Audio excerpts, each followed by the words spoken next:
people as well as each family cannot live alone, but they always communicate with other people in the society. They live closely and friendly in the influence of the social law, including custom, tradition, religion, art, and other laws of the Khmer ladies and women. The ladies must help and advise the education, study hard and taken care of good behavior. They must join and keep effectively with their national tradition and heritage.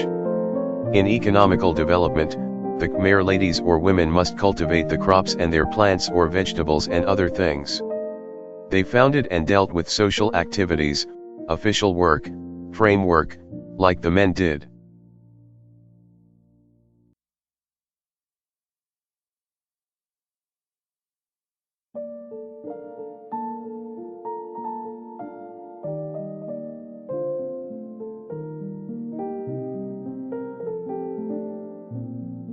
Besides these tasks, the Khmer ladies or women must do their activities completely for society except the families such as neighbors, relationships, schools, teachers, workers, priest, nun and monks for national culture in order to become good citizen, good neighbors, good students, good consultors in the society.